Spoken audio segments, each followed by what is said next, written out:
काल आप देखो इतने वक्त शक्तिशाली थे। जनता की जब आवाज गूंजी तो अंग्रेजों को भी ये देश की धरती को छोड़ करके वापस ब्रिटेन जाना था।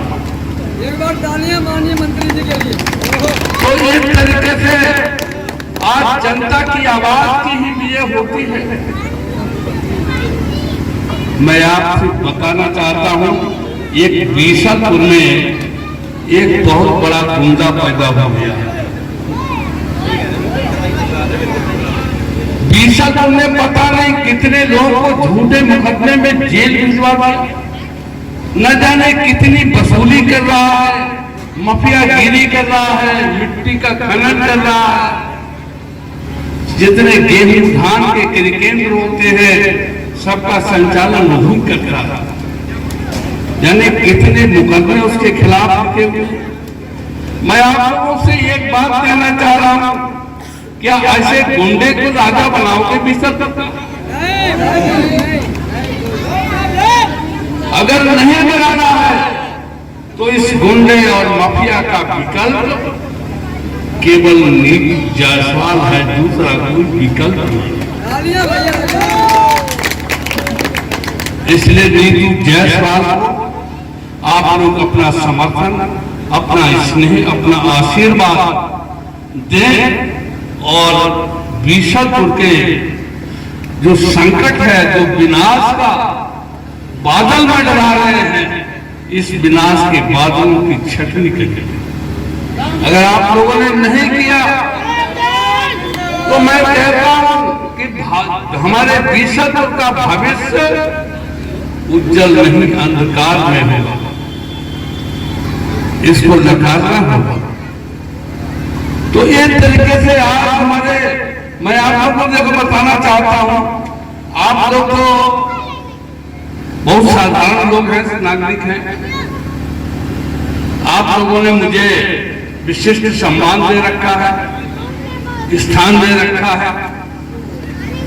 उस गुंडे ने, बदमाश ने मालूम क्या किया, एक दिन मुझे टेलीफोन किया और मुझसे बोला कि मैं सौरभ जोशी बोल रहा हूं। अब बोल रहा था वही गुंडा। हमने भैया कौन बोल रहे कि सौरभ जोशी बोल रहा हूं।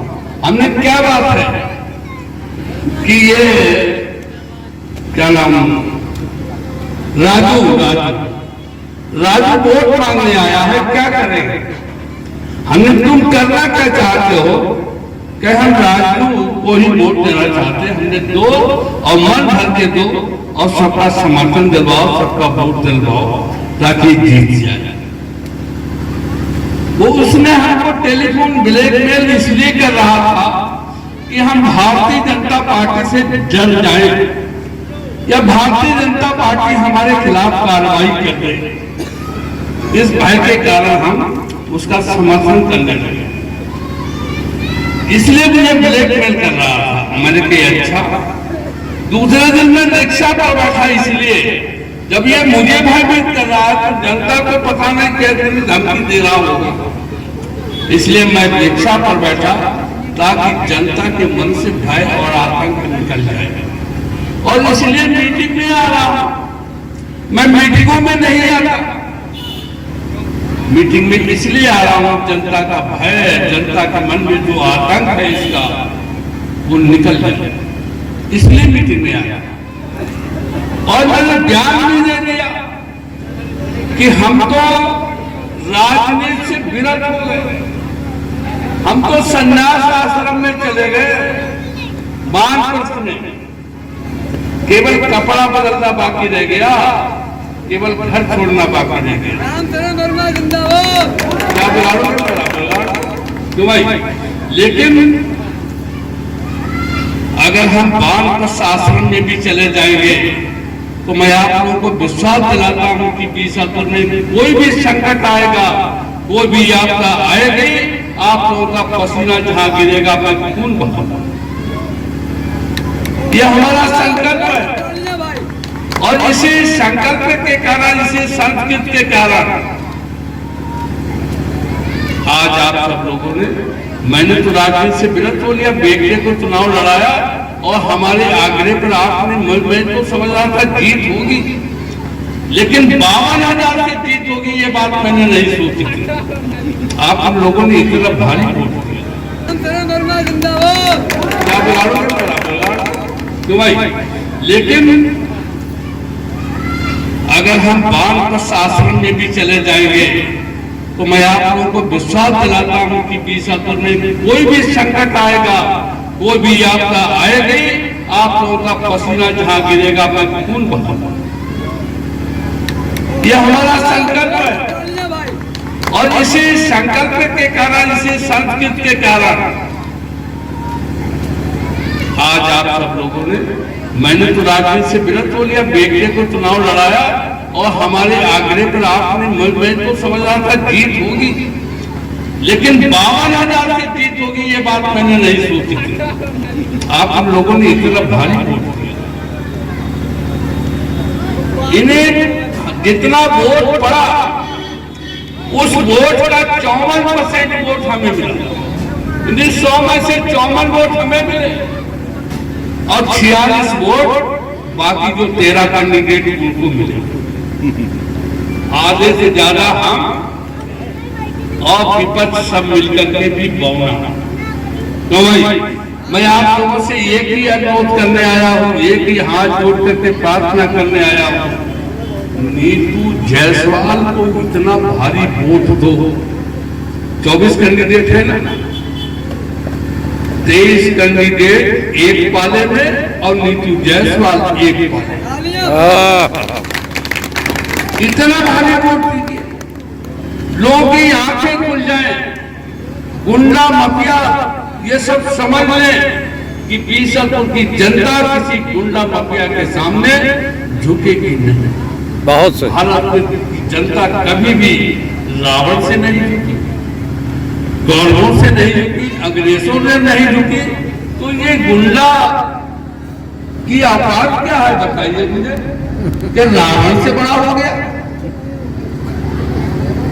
नहीं है ना? तो इसलिए आप सब लोग इतना भारी वोट दो कि नीतू जायसवाल एक पाले में और बाकी के सब 23 कैंडिडेट दूसरे पाले में फिर भी बौने रहे। इतना भारी वोट आपने दे दिया तो कोई भी माफिया, कोई भी अपराधी 20 अप्रैल में लूट खसोट करने, अपराध करने का साथ नहीं करेगा, है ना? इस तरीके से आप लोग आने वाले समय में मतदान करके और नीतू जायसवाल को विजयी बनाए और सबका समर्थन दिलवाओ, सबका वोट दिलवाओ ताकि जीत जाए। वो उसने हमको टेलीफोन ब्लैकमेल इसलिए कर रहा था कि हम भारतीय जनता पार्टी से जल जाए या भारतीय जनता पार्टी हमारे खिलाफ कार्रवाई कर दे। इस भय के कारण हम उसका समर्थन करने लगे, इसलिए मुझे ब्लैकमेल कर रहा था। मैंने कहा अच्छा, दूसरे दिन मैं रिक्शा पर बैठा, इसलिए जब ये मुझे भयभीत कर रहा है तो जनता को पता नहीं कैसे धमकी दे रहा होगा, इसलिए मैं रिक्शा पर बैठा ताकि जनता के मन से भय और आतंक निकल जाए। और इसलिए मीटिंग में आ रहा हूं, मैं मीटिंगों में नहीं आता, मीटिंग में इसलिए आ रहा हूं जनता का भय, जनता के मन में जो आतंक है इसका वो निकल जाए, इसलिए मीटिंग में आया।